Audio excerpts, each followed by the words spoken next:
Baik, bismillahirrahmanirrahim. Allahumma sholli ala Sayyidina Muhammad wa ala ali Sayyidina Muhammad.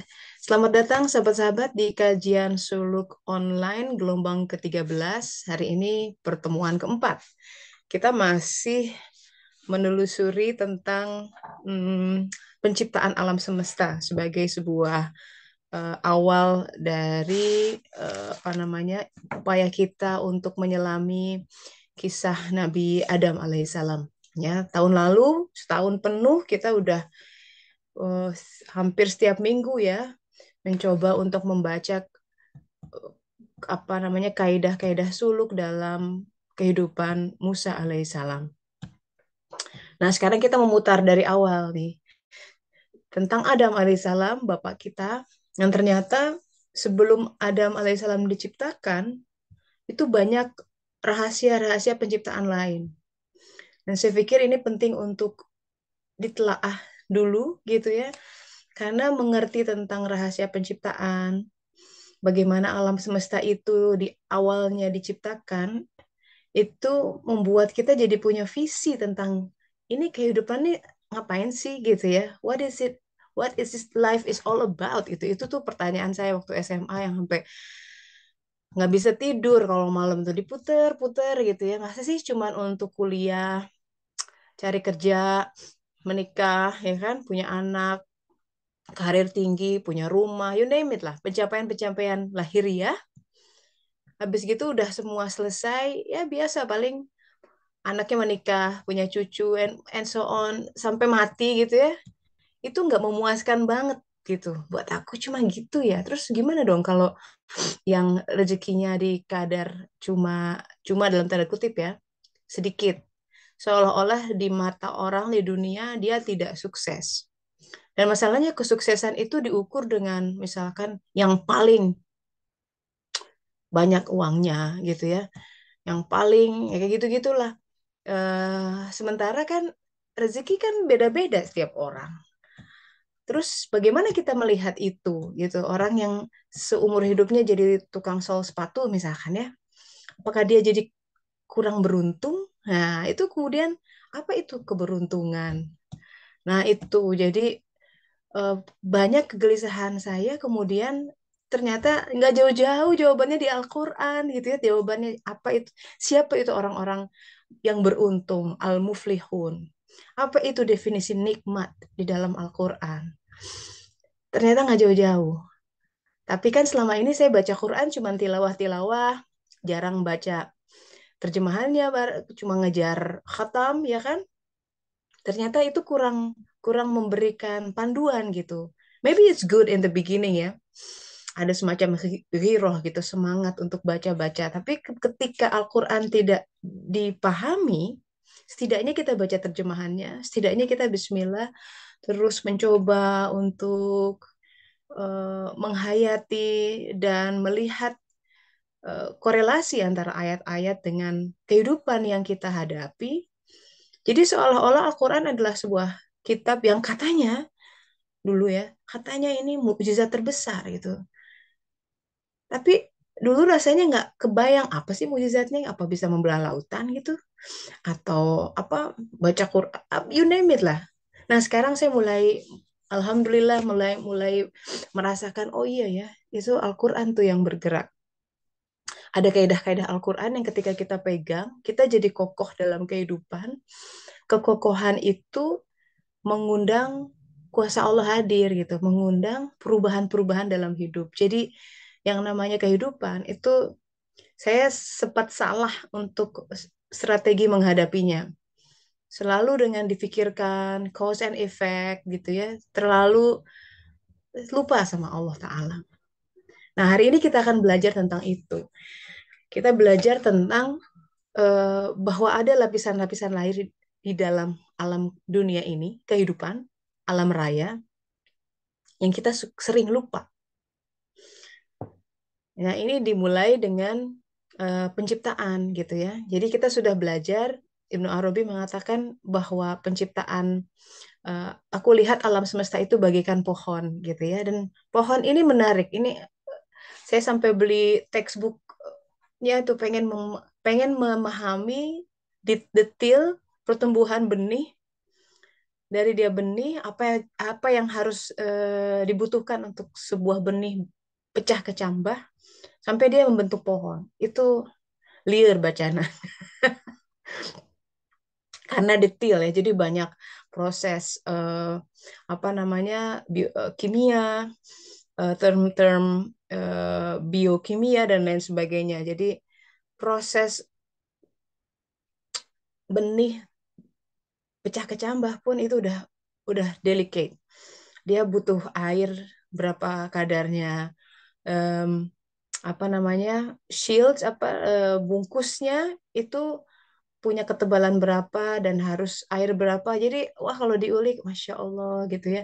Kita kalau tinggal makan buah apa tinggal makan makan aja gitu ya. Tapi proses dari benih tumbuh jadi pohon dan pohon itu berbuah itu betul-betul luar biasa gitu.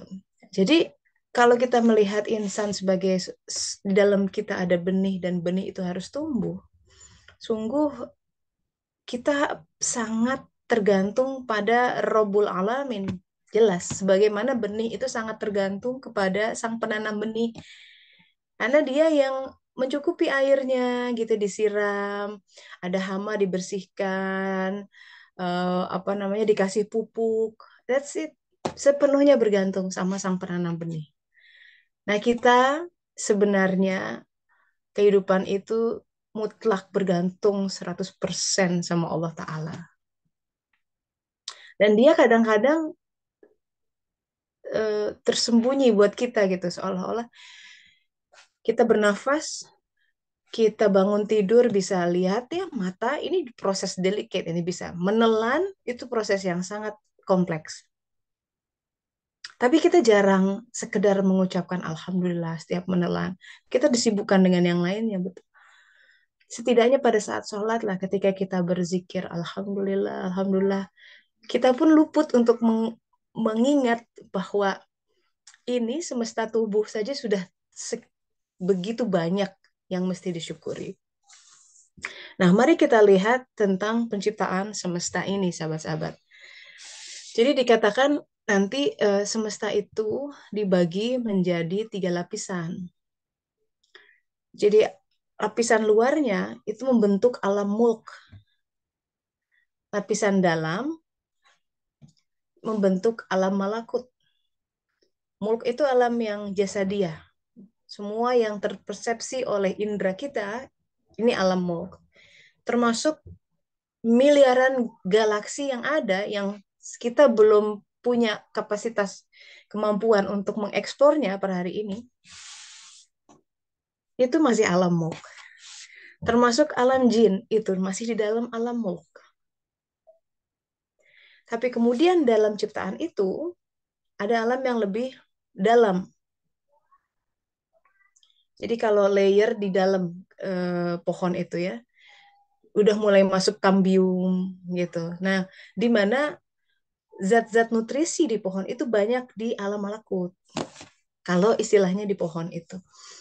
Nah, alam malakut namanya malak ya. Jadi malaikat. Nah, alam malaikat. Ini mengingatkan kita bahwa manusia punya entitas yang satu alam dengan para malaikat, yaitu jiwanya, yaitu nafs. Ya. Ini pun mengundang sebuah perenungan tersendiri gitu, karena kita dalam agama, orang yang beragama ya, tidak asing dengan term malaikat. Bahkan di dalam rukun iman, itu dikatakan iman kepada malaikat, betul? Kita pun belajar dari informasi hadis-hadis bahwa ada malaikat kiri kanan pencatat amal. Yang itu eh, gantian shiftnya pagi dan sore. Yang naik membawa amal-amal kita, catatan-catatan amal. Dan dalam hadis lain yang Muadz bin Jabal eh, apa namanya riwayatkan, malaikat-malaikat itu akan berhadapan dengan 7 malaikat langit penjaga, di mana di setiap langit dosa-dosa yang bercampur dengan amal itu akan membuat seluruh amal tertahan. Auzubillah min dzalik ya. Dari mulai dosa ujub, dan sampai ke langit ketujuh gitu. Malaikat gitu. Pertanyaannya, oke, iman pada malaikat. Apa fungsi malaikat buat kita? Apakah sudah berfungsi praktis atau cuman masih ya bacaan-bacaan aja? Ada malaikat ada sih. Pernah ngobrol, pernah, tapi sebenarnya dia berfungsi ya kadang melindungi ya kan mau tabrakan gitu ya. Aneh gitu. Mobil bisa sampai ya Bu Eli waktu itu ya. Bisa jadi tuh fungsi malaikat. Dan beliau lagi naik di tol ya kan kenceng banget. Wah, itu udah mau tabrakan terus tiba-tiba kok bisa? Nah, kayak gitu-gitu loh. Dalam kehidupan tuh ada yang kok bisa ya? Atau lagi ini gempa bumi nih ya di Maroko. Bayi bisa selamat. Dalam perhitungan kita itu bangunan udah hancur seperti itu gitu ya. Dia bisa terlindung oleh. Nah, itu bisa jadi malaikat itu. Terus kita juga lumrah ya bicara kalau baik, ketawa-ketawa itu lagi sama malaikat gitu. Nah, itu sebenarnya harus mengundang kita untuk berpikir lebih jauh gitu. Oh ya, ada kehidupan lain ya. Malaikat seiring dengan pertumbuhan kita, makin sibuk sama dunia, makin kita seolah-olah tergantung pada sebab akibat, semakin kita melupakan itu gitu. Melupakan sisi lain dari kehidupan, lapisan lain dari kehidupan ini. Sehingga sibuknya di mulk aja semua. Dipusingkan dengan semua kejadian yang ada. Dan selantiasa mengais-ngais solusi dari persoalan di alam mulk lagi gitu. Nyarinya horizontal lagi. Lupa dia bahwa manusia tuh punya aspek alam malakutnya. Apalagi Jabarut. Kalau di dalam pohon tuh digambarkan oleh Ibnu Arabi, Jabarut itu bagian yang paling tengah yang fungsinya membawa air dari tanah ke seluruh pohon. Air tuh udah jelas. Jadi kalau mau cari airnya, air tuh tanda dari pengetahuan gitu. Jabarut, indah ya. Air itu mesti sampai ke ruh kita gitu. Itu makanya. Maka disebut kalau misalkan Al-Quran berbicara tentang benih yang harus tumbuh, itu untuk pertumbuhan benih setidaknya harus ada dua elemen. Pertama, dia mesti diairi. Yang kedua, dia mesti kena sinar matahari. Dulu kita pernah praktikum tuh waktu SMP, pakai biji kacang hijau, ingat ya? Saya ingat tuh, terus disimpan di atas kapas yang basah, lembab pakai air, terus nanti pecah kecambah tuh. Kemudian eksperimen, yang satu disimpan bisa punya akses ke sinar matahari, yang satu ditutup pakai kaleng gitu ya, blik.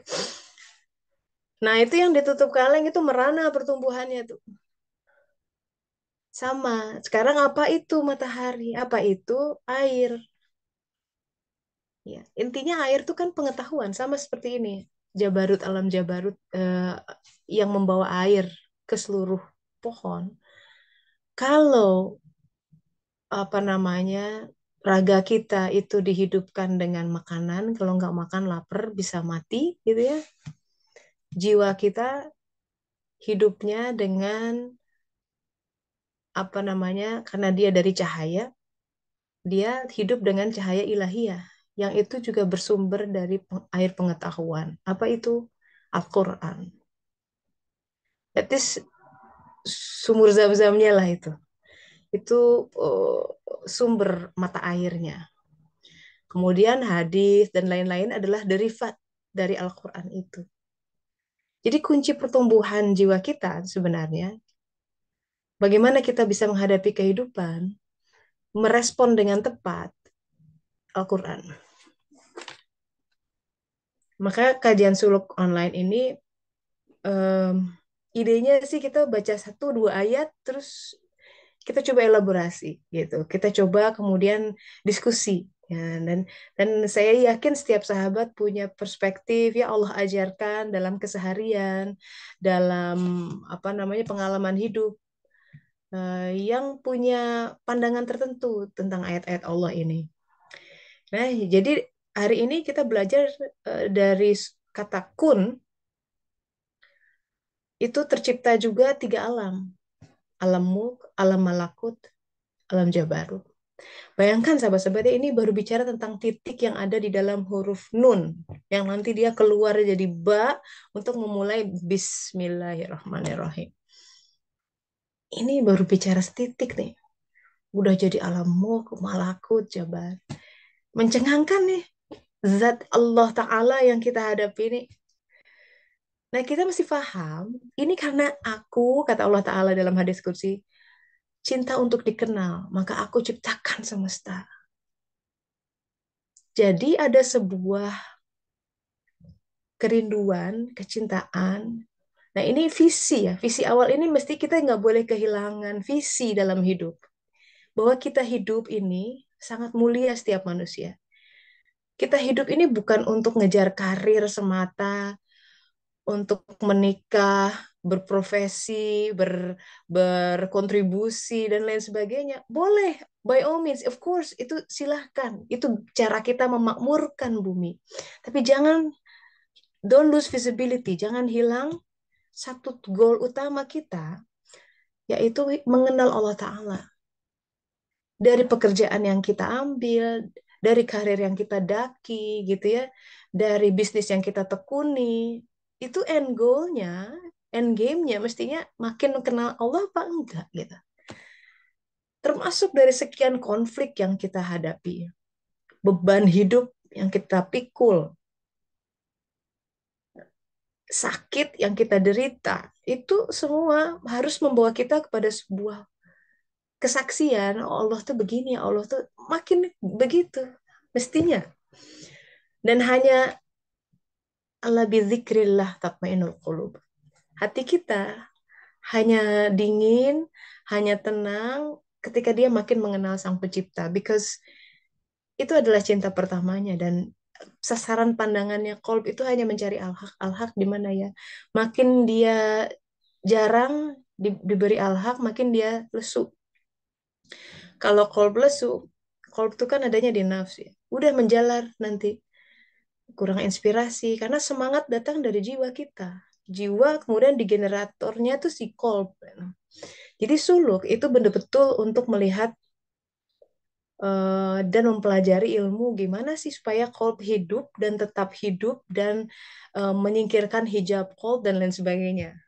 Itu diulik di dalam ilmu tasawuf. Nah, kalau yang mencengangkan juga tuh ketigaannya ada di mana-mana. Kalau tadi disebut tiga lapis pohon, tiga alam mulk, mulk malakut jabarut.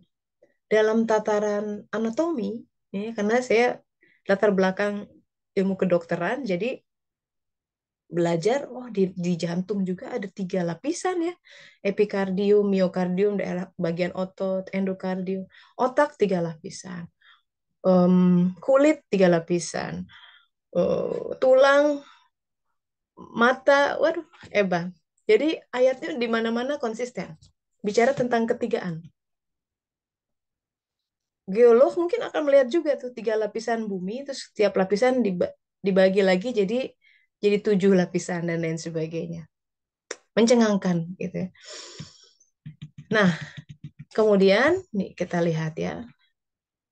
Selain yang tiga itu, ada ketigaan lain yang terkait dengan Ibn Arabi kemudian mengutip surat ini Al-Waqi'ah. Ini bicara tentang hari kiamat ya. Di hari kiamat itu diungkapkan ada tiga golongan manusia. Jadi yang disebut sini adalah golongan kanan, ashabul yamin, golongan kiri, ashabus shimal. Nah, di antara kanan kiri ada golongan yang paling hebat tuh, golongan as-sabiqunal muqarrabun. Ada orang-orang yang as-sabiq, kalau ingat as-sabiqunal awalun, as-sabiqun as-sabiqun. Ini orang yang bersegera menuju Allah. Itu udah menunjukkan himmahnya. Jadi apa ya, demen banget gitu lah kalau ada berita apa, wah dia ambil, ada seruan apa dia langsung bangun gitu ya. Oh ini seruan untuk melipat kasurnya gitu kan, kalau orang mau taubat itu. Artinya mengurangi tidur. Saat orang banyak tidur, sepertiga malam terakhir dia bangun. Walaupun sholat 2 rakaat. Itu diantara tanda-tanda as-sabiqun as-sabiqun. Kita lihat ayatnya. Auzubillahiminasyaitonirrajim. Bismillahirrahmanirrahim. Ini surat Al-Waqiah. Jadi ingat nenek saya. Beliau tiap hari bacanya ini. Ya, semoga dilapangkan, dicahayai alam barzakhnya. Mungkin jadi berkah juga ya ayat surat yang selalu dibaca ini. Dalam testimoni saya, mbah saya ini, Mbah Umiyati almarhum, saya nggak pernah lihat beliau cemberut seumur hidup. Sebagai cucu ya saya selalu senyum, selalu nggak ada galak-galaknya. Saya nggak bisa ngebayangin nenek saya galak kayak gimana. Jadi saya tidak punya referensi nenek yang galak karena she's just an angel gitu. Tiap ini tersenyum. Dulu kan beliau tuh itu cara dia menyenangkan cucunya ya. Kan rambutnya banyak yang putih ya namanya orang tua. Dia tuh tahu saya orangnya sangat suka metikulus ngumpulin satu-satu gitu. Sampai sekarang. Jadi saya suruh ngambil cabutin uban. Satu uban tuh 25 perak. Semangat. Dulu 25 perak tuh bisa beli bala-bala Telin. Zaman SD, inget nggak? Iya, inget banget saya. 25 perak. Sekarang mah nggak ada 100 perak, 500 perak juga kayak nggak ada artinya ya. Cuanki, teh, Inflasi. semangkok cuanki ya. Wah, semangkok bener gitu? Iya juga ya. Iya, dulu SD semangkok cuanki Wow, 25 rupiah, Masya Allah. belum. 25 rupiah tuh. Aku ingat bala-bala tuh soalnya. Jadi kalau beli 100 perak tuh udah.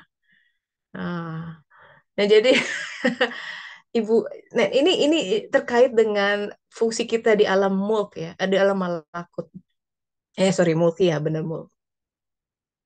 Sebagai rahmatan lil alamin. Nah itu, kalau ada ungkapan rahmatan rahmatan lil alamin, alam-alam itu ya udah termasuk alam mulk, alam malakut, sama alam jabarutnya. Hebat ya potensi manusia itu. Pertanyaan kita mestinya gini, gimana cara merahmati sekarang gini? Seolah-olah kan rahmatan lil alamin. Apa coba imajinasi tentang rahmatan lil alamin? Kalau ditanya sama anak, gimana mama cara kita jadi rahmatan lil alamin? Sok, apa jawabannya? Hmm. Trivia quiz. Aku bagian nanya hari ini. Coba kalau ditanya apa itu rahmatan lil alamin? Ya, ya rahmatan lil alamin karena kita bicara tentang dari awal ya. Dari awal ini tentang dia ingin memperkenalkan dirinya karena ingin dikenal. Hadis kursi. Aku khazanah tersembunyi, khanzun mahfi, dan aku cinta untuk dikenal, maka aku ciptakan alamnya, ada makhluk-makhluk dan lain sebagainya. Dan fungsi kemudian manusia mempunyai tanggung jawab lebih besar karena of all the creatures, dari semua ciptaan, manusia punya fungsi mengenal Allah yang lebih dari makhluk-makhluk lain. Lebih mendekati, jadi lebih whole, holistik. Kenapa? Manusialah yang punya 3 komponen itu. Kita punya komponen dari alam mulk. Raga kita nih yang kelihatan di kaca tiap hari, dibedakin ya, facial, manicure, pedicure, itu raga. Barijeng, kalau meninggal you can say goodbye. Nanti kita dibangkitkan dalam bentuk raga yang lain. Yang sesuai dengan kualitas jiwa kita pada saat dibangkitkan. Itu Rasulullah SAW mengerikan hadisnya panjang banget mengenai rupa umat Rasulullah. Ini umat Rasulullah loh. Artinya mungkin sholat, nah iya gitu ya. Ini nggak bicara umat lain. Itu pun dibangkitkan ada yang mengerikan gitu. Lidahnya panjang, membuntai. Jadi, kok bisa gitu ya? Ya karena dalamnya berantakan. Di alam sana nanti adalah alam perwujudan yang lebih dalam. Nah, sekarang kita dikasih modal nih sama Allah Ta'ala. Oke, dikasih ya kendaraannya. Ini ragamu begini karena kamu dilahirkan dari orang tuamu. Ini adalah lahan yang paling cocok, kata Allah Ta'ala. Supaya benihmu tumbuh dengan baik. Nah, jiwa kayak begini, kayak kamu ini cocoknya dari orang tua yang begini nih. Emang sih rada galak si bapak nak gitu ya, atau ibunya gimana lah. Tapi, nah itu yang kita mesti lihat. Itu yang paling cocok supaya kekuatan jiwa keluar, sabarnya mencuat gitu, tawakalnya melambung. Nah, kalau kita tidak paham tentang ada aspek lain di dalam kehidupan, kita kemudian tertawan kepada sebuah sial banget ya aku dapat orang tua kayak begitu, nauzubillah min dzalik. Tidak paham gitu bahwa ada sebuah pengaturan ilahiyah, bahwa ada benih yang harus ditumbuhkan dan sang penanam benih paling tahu lahan yang paling baik di mana. Orang tua kita adalah yang terbaik buat kita. Imani itu. Terutama yang sedang konflik atau punya punya semacam ketidakpuasan sama orang tuanya. Tapi sadarilah bahwa dunia tempat kita dilahirkan dan bumi tempat kita dipijak sekarang itu adalah desain yang ultima gitu. Itu yang menuliskan skenario-nya Allah Ta'ala, sahabat-sahabat, bukan malaikat, bukan nabi-nabi. Dia ketika ciptaan belum ada sama sekali. Di konsep, kita tuh sebenarnya tinggal menjalani aja. Cuma kan kita suka playing God ya, pengennya ini, itu, pengen itu. Konsep baik menurut kita tuh yang ini ya Allah. Sementara takdir menyeret dia ke arah lain. Kan jadi tersiksa. Siapa yang menyiksa? Allah tidak menzalimi kok hambanya. Pikirnya sendiri yang membuat dia menjadi terjerat kepada sebuah ilusi bahwa aku tidak bahagia, katanya. Kata siapa? Kata pikirannya. Kenapa? Aku nggak punya itu. Aku belum sampai ke tahap itu. Yang dilihat yang tidak punya, yang belum dicapai. Sementara dia masih bisa melihat matanya. Yang lain sudah buram gitu misalkan. Jantungnya masih sehat, nggak perlu pakai alat khusus. Nafas masih lega, nggak perlu pakai ventilator gitu. Hal-hal banyak dia lupakan. Dia masih bisa sujud, terpanggil oleh azan, masih mau sholat walaupun ngebut. Lumayan dibanding nggak sholat. Nah, kemudian manusia kehilangan orientasi dan tersibukkan dengan segenap uh, fenomena duniawi dan tenggelam di situ gitu. Kelimpungan sendiri. Nah, makanya fungsi sholat itu reoriented. Kalau sholatnya benar, tegak, ihsan, ikhlas, khusyuk, ada yang terbuka tuh ke jiwa. Ada yang merembes ke jiwa, artinya komponen alam malakut manusia teraktivasi. Di situ dia kemudian menjadi bisa bisa berpengetahuan lebih sekedar dari pengetahuan duniawi yang nggak kemana-mana. Kalau kita hanya mengandalkan akal pikiran, nggak akan bisa menjawab kenapa dia pergi. Misalkan ada atau kematian. Ya, COVID kemarin sebuah pengingat bahwa hey, kematian adalah sebuah hal yang sangat-sangat dekat. Dan kita sering lupa. It can happen anytime, anywhere. Kalau nggak terjadi ke kita, terjadi ke orang sekitar kita. And that's like menjungkir balikan semua nih. Kemudian kita terkesiap gitu ya. Kedebuk gitu. So, ya Allah gitu. Nah kemudian kita jadi ingat lagi. Oh iya ya, kematian dekat. Nangis, berzikir. But then after couple of months, lupa lagi. Itu manusia. Makanya di antara dua hal yang bisa menghidupkan hati, kalau nggak zikrul maut, ya baca Al-Quran. Itu caranya. Dan kadang Allah dengan rahmaniyahnya, dengan rahmatnya, kasih sayangnya, dia melihat, aduh kasihan banget nih orang ini lupa akan apa yang dia harus lakukan di dunianya, terlalu sibuk gitu ya. Jadi hal-hal yang membuat kita lalai, kalau itu Allah rahmati, diambil. Lagi asik bisnis, bisnisnya dibangkrutin. Lagi asik menapak karir, perusahaannya dibikin tutup. Ada aja pokoknya. Karena keasikan di situ. Kayak kita lah, anak ya kalau zaman sekarang yang bikin lalai gadget ya kan. Asik banget. Udah nak, udah ya selesai. Kan kita ambil tuh gadgetnya. Karena dia belum punya kesadaran untuk ngatur sendiri kapan sih berapa lama dia mesti harus olahraga ya kan supaya balance. Anak kadang nggak punya visibility itu. Nah, Rob, Robul Alamin, sang pemelihara kita ngerti tuh. Aduh, kamu terlalu banyak sibuk di satu sisi, nggak balance nih. Dibikinlah itu, diambil itu. Nah itu, nah, kalau kita punya visibility seperti itu, ketika ada sesuatu hal yang beriak ya, tidak nggak balance. Nah, itu kita harus merenung. Astagfirullahaladzim. Mungkin nah harus ke dalam diri ya. Mana nih di sisi aku yang nggak balance?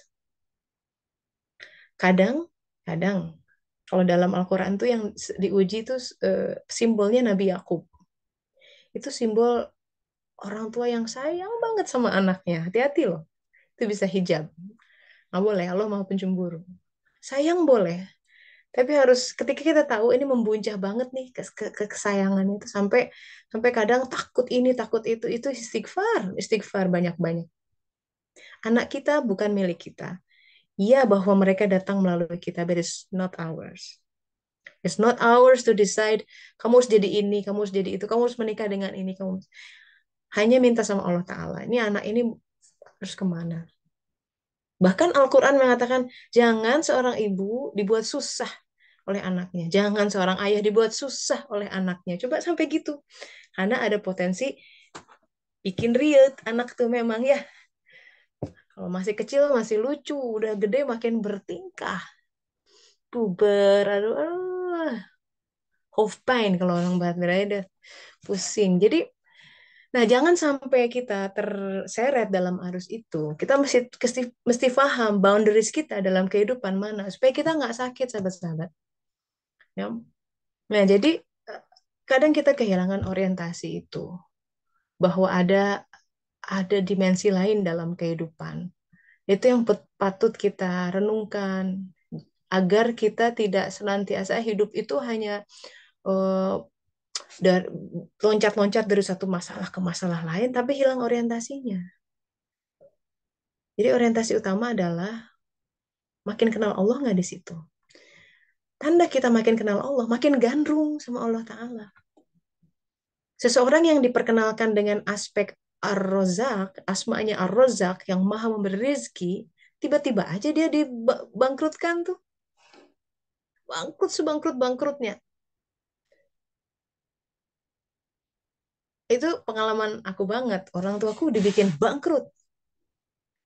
Saya cerita tuh kan dari yang biasa nge-mall tiap minggu, saya nunjuk dulu senangnya semua anak muda lah biasa. Pernak-pernik semua Benetton, topi Benetton, jaket Benetton, kacamata Benetton. Sekali nunjuk harga berapa 1 juta ambil gitu. Sampai dibangkrutin. Saya kuliah dari Jatinangor, dari Buah Batu ke Jatinangor. Itu tiap hari saya butuh butuh bekal 10.000, 10.000 buat naik bus apa-apa. Gak ada, saya 10.000. Ibu saya jual roti tawar, harganya 10.000. Jadi saya pagi tuh mesti nunggu orang beli roti tawar. Dan selalu ada, walaupun kadang masih telat datang ke kampus. Gitu. Uh, tapi dalam kesaksian saya, nggak kurang tuh bisa lulus juga tuh kedokteran walaupun ya dengan semua keterbatasan. Kalau saya dibikin melimpah semua, maka saya nggak bisa bersaksi bahwa oh iya ya Allah itu yang memberi rezeki. Jadi walaupun orang tua saya disempitkan rezekinya, ada aja dari kiri kanan. Nah, kesaksian itu mahal. Itu yang kemudian menjadi uh, apa namanya currency ya. Ketika nanti timbangan di akhirat nanti kata Al-Quran adalah al-haq. Nah, itulah kebenaran yang kita bawa. Saya bersaksi Allah yang beri rezeki. Sejak saat itu saya nggak takut tuh. Kalau misalkan saya suami kehilangan pekerjaan gara-gara ada ini, saya punya pengalaman enggak kok Allah yang ngasih tenang aja. Nanti ada. Bener dapat pekerjaan ternyata lebih tinggi gajinya tuh kan kayak gitu-gitu. Jadi alhamdulillah itu ya alhamdulillah itu dengan rahmat Allah Ta'ala. Saya yakin sahabat-sahabat juga ada gitu pengalaman-pengalaman seperti itulah. Kalau kita udah menginjak usia di mana uban sudah mulai muncul, itu mesti sudah punya referensi satu dua tiga gitu, bahkan lebih tentang siapa dia Allah Ta'ala. Allah tuh nggak menzolimi kita. Allah itu baik banget gitu. Allah itu kalau memberi mesti ada hikmahnya, nggak mungkin sia-sia. Nah, hal itu jadinya bukan doktrin semata gitu. Iya ngalamin gitu. Nah, fungsi rahmatan lil alamin, sahabat-sahabat, adalah bagaimana kita memperkenalkan Allah Ta'ala ke semesta. Itu. Kemudian kita jadi paham kenapa ada hadis mengatakan begini. Ketika seorang ilmu yang berilmu, nah ilmu tentang Allah nih, meninggal, dia ditangisi oleh gunung-gunung, bahkan ikan-ikan dan burung-burung. Bilang, mikir saya ya, gunung-gunung, nah, kumaha ya nanya. Terus gimana mereka tahu bahwa orang itu meninggal? Nah, berarti ada koneksi kan? Hadisnya jelas, Sohi. Pernah baca? Ya kan? Ada orang berilmu meninggal ditangisi oleh gunung-gunung, burung-burung, ikan-ikan. Gimana tuh? Kalau misalkan dia hidup di gurun pasir yang tidak punya akses ke laut sekalipun, jarang kan? Terus tapi ikan di laut tahu orang itu meninggal. Wow, this is mind blowing, isn't it? Hadis itu membawa kita sebenarnya untuk mempelajari nih ya, semesta ini correlated gitu. Ada dimensi lain yang menghubungkan, walaupun secara raga kita nggak nyambung sama beluga tuh, ikan-ikan, aduh ikan-ikan di lautan tuh banyak banget kan tuh. Nggak cuma tongkol, ya kan? Ada lumba-lumba, ada ikan hiu, paus. That's amazing. Belum ikan-ikan yang lucu itu banyak jumlahnya. Mereka menangisi kepergian orang yang berilmu. Wow, gitu. Nah, jadi itulah hidup tuh luas banget, sahabat-sahabat. Jadi jangan sampai kita, aduh, hanya hanya dibikin lesu, bermuram durja oleh gara-gara si Eta gitu ya, misalkan yang ngeselin dan and then it's ruin our whole day gitu. Aduh, aku nggak mau banget seperti itu. Rugi. I don't want anybody ruin my happiness. It's mine. Orang boleh menyebalkan gitu ya. Kadang ke hati pancing gitu, marah. Tapi astagfirullah, astagfirullah. Aduh, nggak mau. Pokoknya the rest of the day aku pengen happy. Happy itu gini bersama Allah Ta'ala. Ya, aku pengen bisa tersenyum. Aku ingin tetap bersuka cita menghadapi ini semua. Jadi sebenarnya sebagian besar persoalan kehidupan kita itu sebenarnya adalah sebuah refleksi dari kita taubat atau enggak sih secara hakiki. Taubat tuh mencari Allah. Karena isunya, kita bicara penciptaan semesta ya, isunya adalah untuk mengenal Allah. Hanya dia yang mencari, yang kemudian ingin mengenal. Maka yang kita lihat sebagai konflik dengan mertua, konflik dengan ex-wife-nya si Akang misalkan, konflik dengan you name it lah, tetangga, bos, itu hanya pancaran saja dari semua apa yang terjadi di dalam hati itu suluk. Aspek batiniahnya yang harus kita buka. So, the $1 million question yang harus kita cek setiap hari, setiap saat. Apa sih yang kamu cari? Jujurlah, apa yang dicari? Duit, kemuliaan, posisi, biar orang hormat semua. Sekedar ketenangan mungkin? Bener nggak cari Allah? Wow, that's luxury. Tapi kalau boleh jujur ya, apa yang kita cari itu yang mengomando kita. Itu yang menjadi ilah. Itu yang mendikte kita. Pilihan kita, ketakutan kita, kekhawatiran, kecemasan itu berasal dari apa yang kita cari. Amalan orang boleh sama, sama-sama umroh, sama-sama sholat. Hati tidak sama. Karenanya yang dikejar tuh bukan amalia, tapi hati dulu diperbaiki.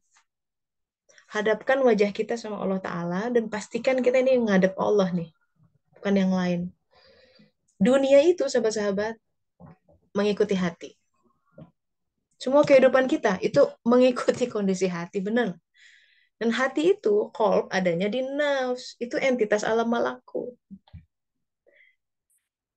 Saya bersaksi ya, untuk memperbaiki kisruh rumah tangga, katakanlah ya, repotnya ngurus anak, ya, ketidakjelasan karir yang saya lihat itu saya pusing gimana, kayak tidak berdaya gitu. My first 3 years in Netherlands ya, 3 tahun pertama saya di Belanda itu it's just like kalau lihat kok bisa ya selamat. Yang lain tuh ada yang depresi, temen tuh ya ada yang balik lagi ke Indonesia. Ya, hanya berdekat rahmat Allah Ta'ala.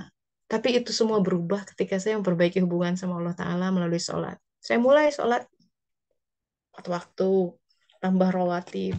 Wow, and then setelah itu kita melangkah, satu langkah dia datang berlari. Hadisnya ada. Rasulullah SAW berkata gini, barang siapa memperbaiki hubungannya dengan Allah, niscaya itu pasti langsung Allah akan merespon dengan dia memperbaiki hubungannya dengan manusia. Karena kalau hubungan kita sama manusia aman, itu tangga menuju hubungan kita sama Allah Ta'ala. Gitu. Jadi kita semua sedang pusing nih, hubungan suami istri lah ya, eh, dengan anak misalkan, jadi kepikiran. Mungkin orang tua kepikiran, tetangga, atau teman kerja, you name it. Mesti ada masalah kan? Kalau kita hanya mengandalkan alam mulk ya, amal-amal, kebiasaan kita, kok diutamakan islah dulu, kontak dulu, cari apa namanya cara, mungkin counseling, oh psikolog, um, by all means itu boleh. Tapi ada langkah yang esensial yang itu nggak, jangan dilewati. Karena kalau orang tauhidnya kuat, sebelum dia melakukan tindakan yang amaliah, dia menghadapkan hatinya ke Allah Ta'ala dulu. Karena hadisnya gitu, perbaiki hubungan sama Allah dulu. Jadi jangan dilangkahi Allah. Kita punya masalah, sahabat-sahabat. Namanya hidup ya, namanya hidup pasti ada masalah. And that is good. Kalau nggak punya masalah, kita lupa. Zikirnya ya doanya kurang khusyuk gitu. Karena beda kalau orang butuh gitu ya nangis gitu. Bangun sholat malam. Itu betul-betul kunci dalam kehidupan. Sekarang gini, kalau kita hanya mengandalkan, oh mungkin dengan negosiasi, dengan upaya ini itu, belum tentu selesai. Bertahun-tahun konflik begitu aja. Maka sebelum memulai semua itu, ya boleh mau ke dokter boleh, namanya ikhtiar. Tapi sebelum memulai itu, kita kontak batin sama Allah Ta'ala. Itu yang mahal. Kan suka ada yang nanya, teh boleh nggak kalau saya punya masalah konsul gitu, atau curhat ke makhluk? Silakan. Bukan tidak boleh, tapi yang pertama dicurhati gitu loh maksudnya. Langkah pertama itu yang ya Allah, Allah dulu yang disebut. Itu akidah sahabat-sahabat. Ya, misal nih, waduh ini yang butuh uang buat anak mau kuliah si teteh misal. Kebanyakan orang pragmatis ya. Kalau nggak lihat tabungannya, dia lihat pinjaman, ya asal jangan apa sih sekarang yang lagi heboh tuh apa pinjol apa gitu aneh-aneh namanya itu, jangan sampai kerentenir lah ya. Itu malah membelit dengan sekian masalah. Boleh sahabat-sahabat kalau mau curhat dan lain sebagainya. Tapi orang kebanyakan pragmatis, langkahnya tidak ke Allah Ta'ala dulu. Nah, suluk itu mengajarkan yang namanya karunia dicari dimanapun silahkan. Tapi di awal kulonun sama Allah, ya Allah, Bismillah, semoga lewat dokter ini sembuh. Nah gitu. Jadinya begitu sembuh nggak cuman ya, oh, Alhamdulillah iya tuh gara-gara si dokter Eta. Allah tidak disebut. Wah itu lupa sama Allah Ta'ala. Jadi janganlah kita mencederai hati Allah Ta'ala. Nah, dengan demikian memang hal yang paling mahal di dalam suluk adalah hati. Apa yang kau cari? Dan dunia akan selalu menguji sejauh mana kualitas kita pencarian sama Allah Ta'ala. Ya, itu objek-objek yang membuat kita cemas, khawatir. Nah, itu biasanya itu garis bawah itu yang kita cari. Jelas, karena nggak adanya bikin kita ketar-ketir. Berarti selama ini kita nyari itu.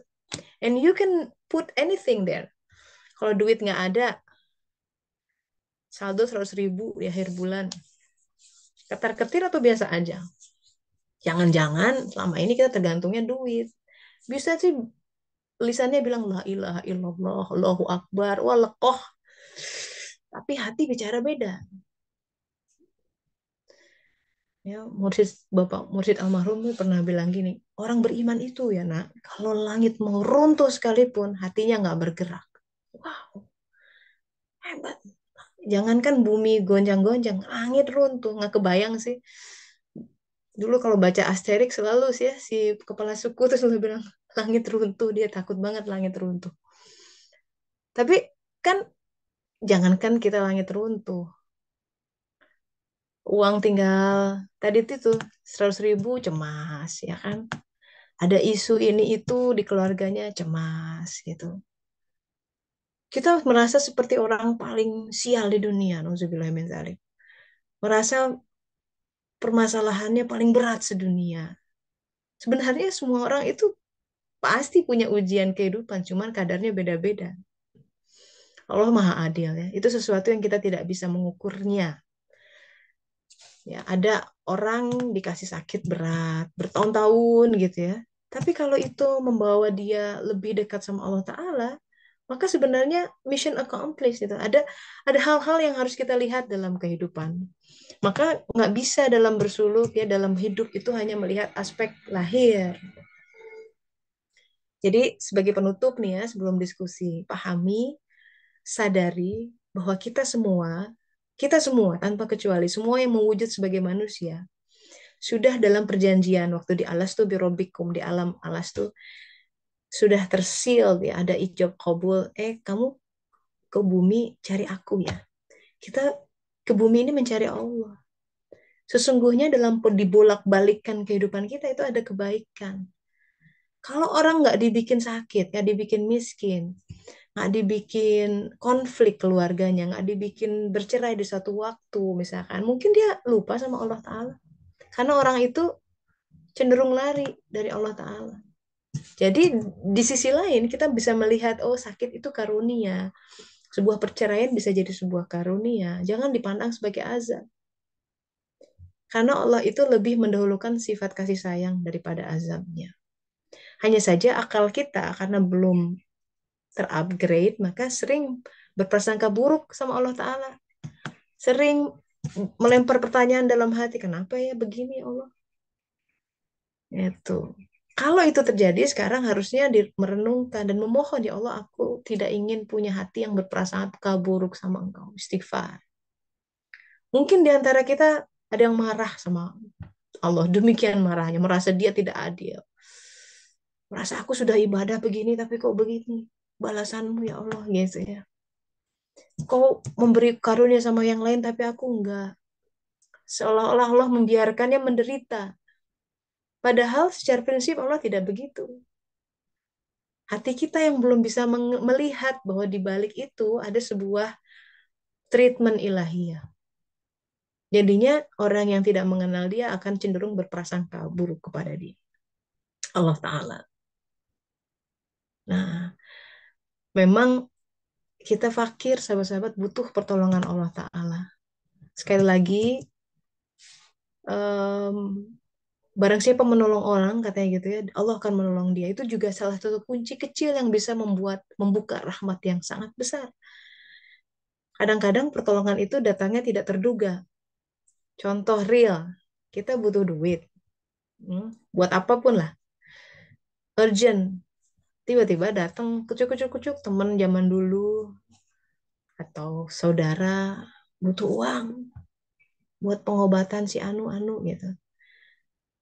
Nah, kalau sudah beriman tuh jangan biarkan dia pulang hampa tuh tangannya karena itu tidak mungkin seseorang datang ke kita ngirim WhatsApp tuh kalau Allah tidak kehendaki. Jadi Allah ingin memberi rezeki. Ini hebatnya semesta ya. tolong dia gitu. Nanti aku akan kasih. Seolah-olah begitu, bisa begitu dalam hidup. Nah, tidak ada hal yang sangat mendatangkan rahmat Allah dengan cepat selain kepemurahan. Minimal senyum, ya. Senyum itu sudah melegakan dibanding wajahnya cemberut. Begitu, sahabat-sahabat. Yuk kita buka sesi diskusi. Ada apa nih? Chat. Saya di rumah ada pohon-pohon buah-buahan, ada pohon apel, lemon, kumquat tuh apa sih? Cabe. Ini Adele. Saking buahnya lebat, wah tetangga kebagian. Wah boleh nih. Kamu punya pengalaman menumbuhkan pohon dari benih ya? Iya, ini kalau ngaji banget nih tentang tentang pertumbuhan pohon. Saya juga punya tuh satunya. Apa pepper tuh? Paprika. Gara-garanya si Elia nih mama nih. Dia liatin TikTok nih. Dia kan kalau masak tuh suka biasanya dibuang di bin apa organik gitu. Terus kata Elia jangan dibuang. Bijinya kita masukin jadi kita beli beli tanah tuh ya di supermarket. Tumbuh lah bener jadi paprika tuh 3 biji sekarang senang sekali. Nah begitu. Ayo let's it's your turn. Silakan sharing tentang materi hari ini, tentang penciptaan, tentang dimensi lain dalam kehidupan. What's your story? What's your um, apa namanya experience gitu ya? Pasti ada nih. Ayo kita bagi. Jadi kan kalau kata Allah Ta'ala terhadap nikmat yang Allah berikan maka beritakanlah gitu. Siapa tahu ada yang menjadi terinspirasi cerita kita jadi amal deh ya daripada disimpan sendiri. Ayo silahkan Mbak Adis, Mbak Ari, Bu Eka, Mbak Lin, Bu Muriani, Yos ada di sini. Apa kabar Yos? Oktober ya, wait for me, insya Allah. Yo, silakan di-unmute aja. Ya, halo. Ada nih yang mau buka suara?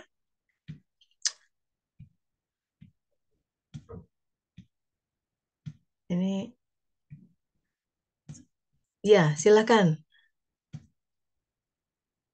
Ini kelas online nih a bit weirdnya tuh begini. I'm just simply walking to the screen and assuming you are still here with me. Enggak, aku cuma ngomong sendiri nih dari tadi. Ya, silakan sahabat-sahabat yang berkelapangan punya cerita untuk di-share, punya perenungan yang bisa dibagi. Yos lagi di mana? Jam 10, berarti jam 3 ya sore di sana. Sekarang hari apa? Kamis kan? Lagi praktek kah? Atau mana biasanya? Mau siap-siap ke rumah sakit merenya. Izin Teh Ini ada Tessa, sahabat saya. Iya, iya, mangga, mangga, mangga. apa bertanya aja nih. Kan tadi Boleh. kalau misalnya kita memiliki rasa cemas ya atau Mhm, rasa-rasa yang kurang mengenakan di dalam hati gitu, kan seharusnya ke Allah mhm. dulu apa Yes. namanya kita meminta langsung gitu, tidak hanya secara horizontal. Tapi sebagai manusia kan kita tidak bisa mengendalikan juga pikiran kita gitu ya atau rasa ingat kita bahwa kita harus minta dulu sama Allah gitu. Apalagi kalau misalnya pas di kejadian, tek kejadian ada sesuatu baik itu misalnya perdebatan atau apa untuk memutuskan sesuatu gitu ya. Bagaimana cara mengendalikannya itu supaya kita bisa langsung vertikal, tidak Bagaimana tidak caranya? iya, Mhm. supaya langsung tek Jadi, vertikal gitu ini eh, kita ya Allah gitu, tidak tidak lagi kita mengikuti rasa cemas. Tapi kan mhm. maksudnya boleh kan kita bukan memiliki artinya oh ada rasa cemas gitu. Ya, ya, Eh, ya, ya. Itu alarm kan bagian, tuh alarm ya ya, alarm betul, iya betul, ini betul. gitu.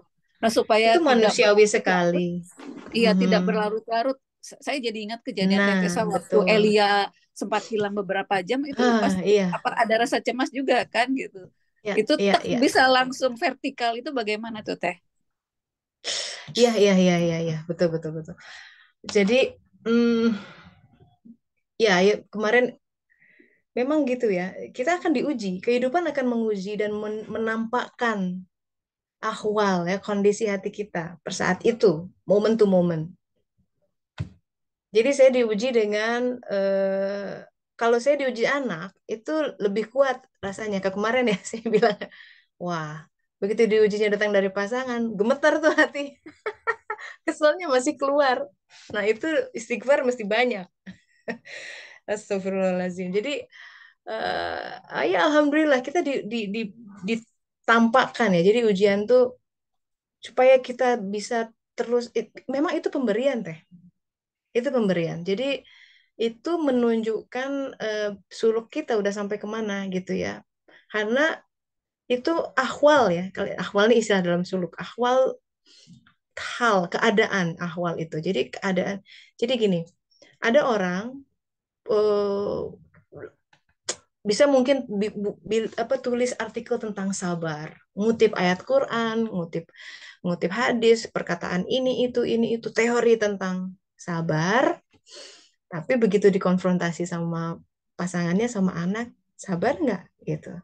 Jadi ada ilmu yang masih di kepala dan ada ilmu yang sudah Allah resapkan ke dalam diri. Bukan berarti jangan cari ilmu, salah, justru harus cari ilmu. Tapi bagaimana Allah meresapkan itu pemberian Allah Ta'ala. Oleh karenanya, semesta ini hebat mainnya orkestrasinya. Pentingnya beramal soleh begitu, pentingnya nolong orang begitu, pentingnya bermurah hati sama semesta ya, tidak hanya pada manusia, sama kucing, sama tanaman gitu. Kita tidak pernah tahu which act gitu of kindness yang Allah ya tersentuh karena saking ikhlas ya diterima sama Allah Ta'ala dan itu membuat kualitas tertentu ditanamkan di hati kita. Jadi lebih teguh, jadi lebih sabar, jadi lebih apa namanya kokoh keyakinannya. Nah itu sesuatu yang Allah hunjamkan justru melalui sebuah act of kindness kita sama orang lain. Itu cara kita dimensi dunia ini bekerja. Oleh karena itu kan tadi barang siapa ingin ditolong Allah, tolong orang lain. Kan kita aneh, tolong Allah. Jadi kunci kita pengen ditolong Allah, ini hebatnya Allah semesta ya, karena fungsi kita merahmati itu dimulai dengan menyebarkan kebaikan. Orang itu ya di awal waktu mengenal Allah Ta'ala melalui kebaikan-kebaikan yang disebarkan oleh orang-orang sekitarnya. Bayangan saya tentang kepemurahan, tentang keramahan, itu tentang nenek saya, almarhum. Dia, almarhumah, memperkenalkan, kan Allah gaib ya, kita mendekati Allah lewat sifat-sifatnya. Yang kita punya adalah referensi-referensi dari sekitar. Sabar itu, nah oh seperti itu sabar gitu. Jadi kita punya referensi. Nah kita mesti jadi referensi buat anak kita. Mama saya yang sabar, mama saya yang nggak bentak-bentak kalau ngomong gitu, yang neces gitu kalau ngomong tuh. Nah, hal-hal seperti itu menjadi referensi memperkenalkan Allah Ta'ala lewat af'al, lewat perbuatannya, lewat sifat-sifatnya, gitu. Nah, jadi bagaimana supaya kita bisa refleks kita tetap teguh, nggak dibuat khawatir, itu adalah perjalanan, Teh. Sebuah perjalanan. Dan kita akan menyaksikan from time to time, kita sudah di mana, gitu. Nah, kemarin itu saya diuji hitungan minggu tuh, 3 hari pertama. Si Elia hilang itu 2 jam, aduh, sampai kuliling-kuliling, udah itu udah skenario worst case scenario, suami saya udah sampai Elia teriak gitu, udah drama lah. Kita pikir apa dia jatuh ke jurang ya atau apa, manggil rescue team, helikopter, sampai bayar 3.000 euro teteh. Aduh, sih kita nggak tahu ya bahwa itu harus bayar semahal itu, tapi oh iya saudara, at that time anything, apapun pertolongan tolong kerahkan. Ternyata anaknya nunggu di restoran gitu ya, lewat jalur lain di gunung yang kita, kok bisa dia gitu. Nah di situ saya cuma menjadi saksi atas gini, aku lihat yang lain udah pada nangis gitu ya pada saat itu. Kok hati tenang ya gitu. Sampai dikhawatir-khawatirkan juga nggak bisa gitu loh. Tapi bahwa ada kekhawatiran iya, tapi itu saya merasakan tidak mencengkram gitu loh. Dan saya bilang ini Allah nih, astagfirullah, alhamdulillah, alhamdulillah. Bisa zikir aja di sepanjang jalan, zikir kok tenang. Jadi gini, karena saya tahu kemudian saya dipaparkan dengan sebuah hal lain yang kemudian hati saya bisa beriak. Betapa kita nggak punya kuasa sebenarnya di situ. Dan saya lihat, oh, it's not me. Kalau saya bisa tahan menghadapi ini semua, ini bukan dari saya. Karena kalau memang itu dari saya, kenapa yang lain nggak bisa? Ketika saya menghadapi pasangan, kok nggak bisa setegar itu? Itu tanda bahwa bukan aku tuh dari. Kalau memang itu kekuatan dari kita ya, mestinya konsisten dong. Kita bisa atur gitu. Semua hal, wah tegar aja.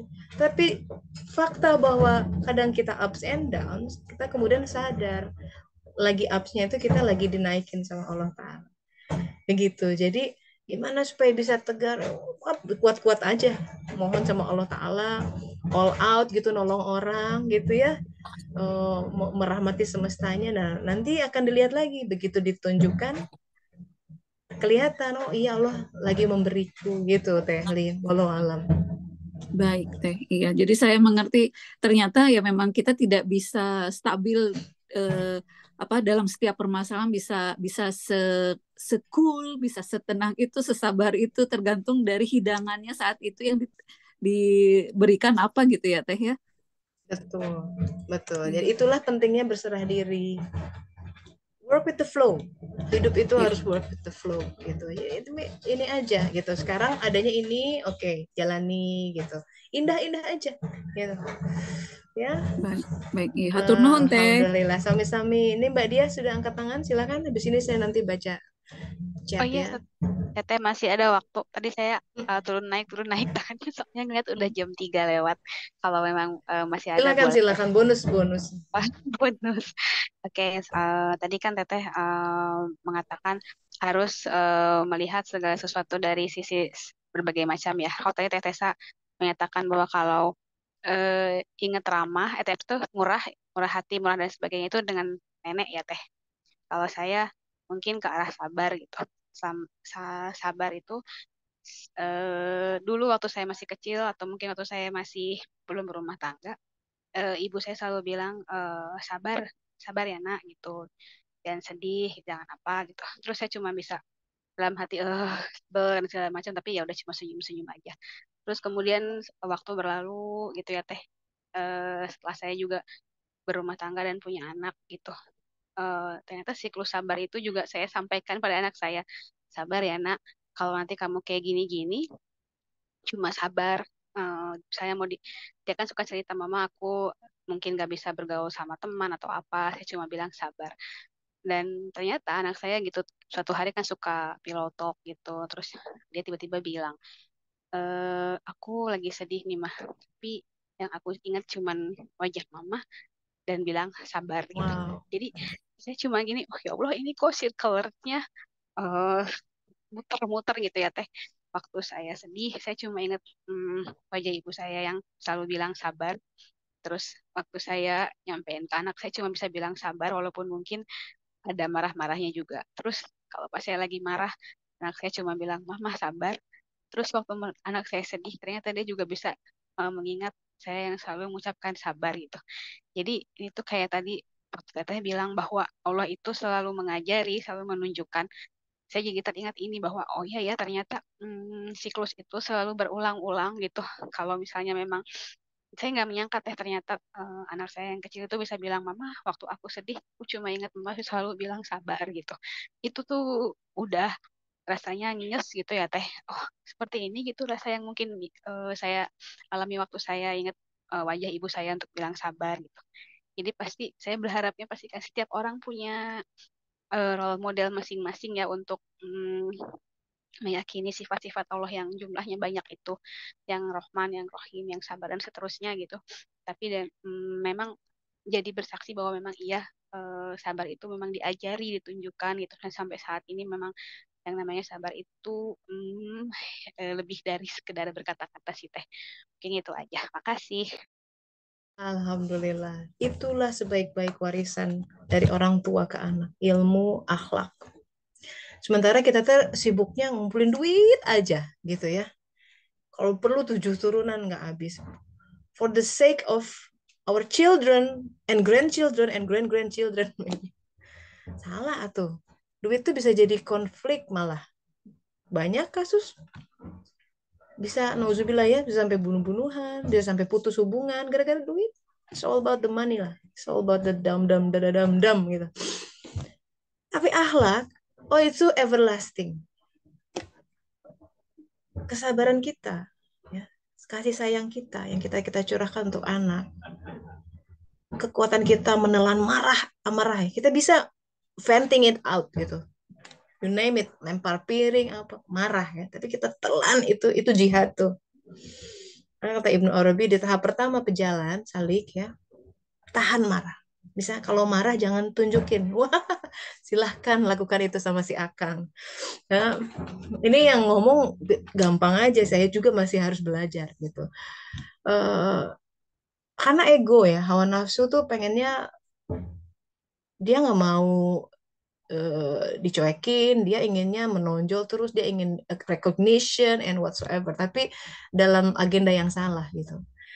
Nah itu saya pikir kita, nah tadi ya konsep rahmatan lil alamin, setidaknya lah buat anak-anak sama orang sekitar. Sudah berfungsi begitu enggak? Jadi kehadiran kita tuh mencahayai sekitarnya. Ya tentu kalau kita punya fungsi di kampus ya, Uyos dosen tuh, Rahmat, wah kalau dokter Sali yang datang itu berbeda kan, kinclong tuh perawat-perawat tuh jadi senang gitu dengan ramahnya gitu ya, baik kebaikannya. Saya pikir itu sebuah hal yang semoga Allah Taala mengundang ya. Jadi ada rahmat tertentu dan itu pasti turun dari orang tua tuh nggak jauh. Orang tuanya ngajarin. Mungkin kan lihat ibu saya begitu, jadi ada yang bapak saya begitu. Nah itu kemudian pass on to generation. Itu yang kekal. Itu yang membuat anak jadi kuat. Indah kan dia teh. Dan dia pasti nangis tuh anaknya begitu. Saya ingat mama gitu. Wah itu ya Allah gitu kan. Jadi wah alhamdulillah tuh kalau sudah begitu, good job berarti. Keep up doing good work gitu. Jadi akhlak itu. Jadi bagaimanapun kebaikan akhlak akan equal dengan hati makin mendekat sama Allah Ta'ala. Jelas. Karena kalau makin kita mendekat sang sumber cahaya, kena tuh terpaan cahaya di sini. Yang namanya akhlak baik itu cahaya. Akhlak buruk adalah kegelapan. Amarah adalah kegelapan. Dendam adalah kegelapan, kebusukan hati, apa namanya, suuzon itu kegelapan. Kita bagaimana berjuang untuk menguak kegelapan itu, rasa takut, ragu-ragu dengan istighfar gitu. Jadi cahayanya datang. Itu suluk ya, walau alam. Terakhir nih dari Mbak X.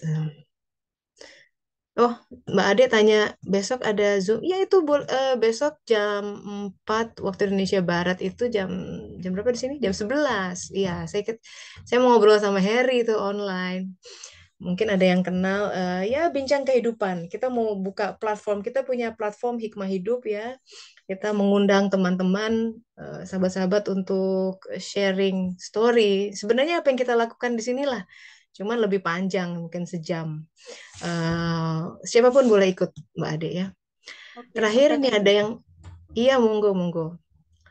Katanya gini, Teh, saya masih merasa bersalah sama ayah. 2 tahun yang lalu, di pagi hari sempat ada percakapan yang tidak enak dengan ayah. Sampai mengeluarkan nada tinggi. Ternyata tengah malamnya ayah meninggal dan saya tidak sempat bertemu lagi. Nah ini ya sedih ya, kita itu tadi satu, benar ya yang kata Rasulullah, kematian adalah hal yang paling dekat yang kita tidak pernah tahu. Nah, sekarang kalau sudah kejadian, ayah sudah meninggal.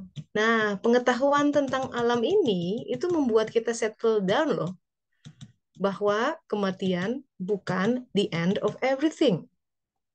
Dia hanya adalah gerbang menuju ke alam berikutnya. Jadi orang yang meninggal itu sahabat-sahabat sekarang sedang ada di alam barzah, itu di alam malakut. Jadi naik alam malakut. Kenapa? Itu kenapa ketika alam di alam barzah itu langsung dialog sama malaikat, man robbuka. Sesuatu yang kita jarang kenal di sini, bahkan jarang dialog. Di sana jiwa udah langsung. Nah, cuma ada yang jiwanya nauzubillah ya, kok aku jadi buta di sini katanya. Di dunia dulu aku bisa melihat, ya karena belum sempat istighfar, itu mata luarnya masih melihat tapi dalamnya masih buta. Jadi di akhiratnya jadi buta. Nah, jadi ini sebuah renungan juga buat kita, buat Mbak ya yang curhat ini, Bapak jiwanya masih ada di sana. Bahwa kita ingin minta maaf, berikan doa sama beliau. Insya Allah keterima gitu ya. Sampaikan Yasin sebagai maaf kita. Kalau perlu infak khusus gitu ya, atas nama Bapak. Bersedekah khusus. Kalau ada rezeki umroh khusus buat beliau gitu. Bisa gitu. Jadi itu cara kita meminta maaf. Barangkali ada hal yang ya kita juga sebagai anak belum sempat minta maaf kepada orang yang sudah tiada. Gitu. Walau alam. Jadi itu sahabat-sahabat ya, be happy, hadapi kehidupan ini dengan tegar. Kita punya backup paling kuat, Allah Ta'ala. Allah Ta'ala berfirman sama Nabi Daud, kalaupun semua penghuni langit, alam malakut tuh, yang jumlahnya wah nggak kehitung.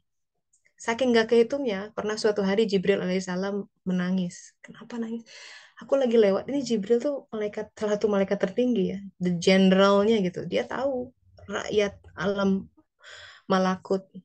Suatu hari dia melintas, ada seorang malaikat yang dia belum pernah lihat sebelumnya. Saking luasnya itu. Dalam hadis dikatakan Sidratul Muntaha itu tiap hari malaikat yang masuk 70.000 jumlahnya dan tidak pernah keluar. Dan sudah berapa lama di situ. So itu membuat kita, informasi-informasi seperti itu ya, membuat kita supaya berbesar hati terhadap kehidupan. Jangan terlalu sombong dengan semua fasilitas yang ada. Justru itu gunakan untuk kebaikan.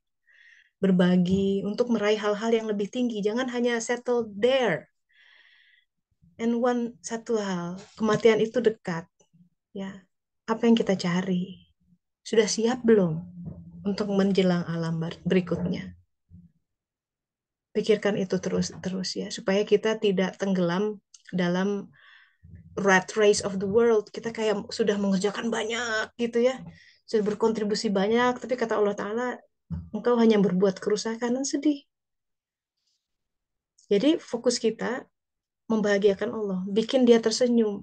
Kalau bikin manusia tersenyumnya, nggak mungkin semua orang bisa tersenyum. Ada aja yang cemberut, ada aja yang nggak puas, ada aja yang ngomong negatif. Capek. Don't go there.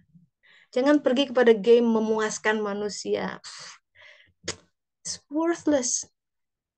Ngapain? Ngomong kita nggak bertanggung jawab sama mereka. Mending kita cari Allah Ta'ala. Settling down. Sangat so relieving. And it's like freedom. Bebas. Mau hidup bebas, mau hidup bahagia, yuk kita kembali sama Allah Ta'ala. That's today. Alhamdulillah. Kita selesai hari ini. Semoga minggu depan ada inspirasi baru yang kita bisa buka dan kaji sama-sama. Yuk kita tutup dengan doa akhir majelis. Subhanaka Allahumma wa bihamdika asyhadu an la ilaha illa anta astaghfiruka wa atubu ilaik. Alhamdulillahirabbil alamin. Semoga bermanfaat ya, Budia. Ya, boleh kalau mau curhat kirim aja WhatsApp ya. Mangga sama-sama. Sampai ketemu besok kalau yang ada keluangan. Oke. Insya Allah. Sama. Assalamualaikum. Pamit ya. Waalaikumsalam warahmatullahi wabarakatuh. Terima kasih. Desa ini